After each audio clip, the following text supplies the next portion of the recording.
Bonjour tout le monde, bonjour abonnés nyonso ya Posa Poto Télévision, bonjour amoureux nyonso ya bonne musique. Je vous présente, je suis Posa Poto, humoriste de Posa Poto, patron ya Posa Poto Télévision. Tout à l'heure toujours, on a toujours ya actualité na négara izala. L'actualité n'oblige, l'actualité n'oblige. Tomonaki ndenge ndeko na biso se mark tabo alekaki bato bamoni video ndenge etambwaki na émission na alobi ke il paraît que etikali 10 jours awa soki bagaulois basombi babillet te mpona concert ya fere ekozala annulé. Lelo tout le monde azalaki na site ya kotala makambo nyonso moka tokomona ndeko na biso ndomolino apre ke fere egola basali sold out boyeboyeboyebobo lokola mpe internet batiela bingo mpona biso tukota mpona kovisite koma makambo ezali koleka. Je vous signale ke toza lelo ezali mercredi le 13 novembre, heure de Kinshasa, tout ça 14h52 minutes. La côte na site, la côte na ticket master pour faire rigola, la côte malgré tout bomba plan ya nina bon comment ba billet zote comme moka. To moni awa plateforme 180 € eza épuisé. Awa eza nanu plateforme te eza nanu 3, 4, 5, 6, 7, 8, 9, 10, 11, 12, 13, 14, 15, 16 nyonso eza nanu mpe toye na plateforme 16 ya 75 € nde eza susu épuisé. Donc le Gaulois bolanda ndombolino te, le Gaulois bolanda Virginie Manganga te, bato basala campagne ya mabe mpona artiste faire Gaulois.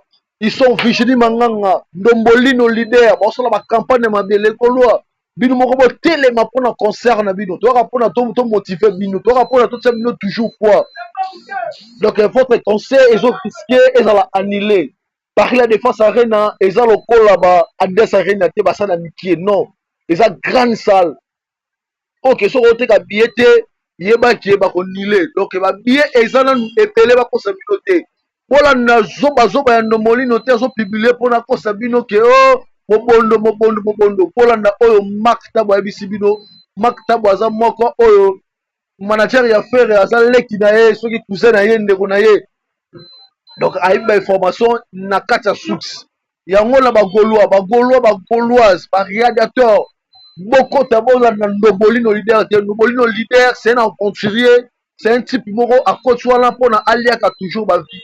Le Gaulois botelema, pardon, tosenga bino botelema bino mo bomoni toza lelo mercredi le 13, je dis bien mercredi lelo le 13 novembre 2024, toza 14h54 tozomata yango moni na ye kaka mpona sela bino eloko oyo ya moke. Le Gaulois vraiment nana posa botelema, bagaulois botelema bino mo bosuma babillet biso toza na posa miziki ndenge ezongi na poto, théâtre ezongi na poto, les artistes baposte toujours na kati ya poto mpe il y a des pages oyo bazonuire baartiste pour ke bapesa bafanatiki kilo basomba comme lokola page lokola ndombolino leader. Le Gaulois bodésabonné na chaîne ya ndombolino leader. Le Gaulois naosenga bino ngai etake Gaulois bodésabonné na page ya ndombolino, botala ndombolino te.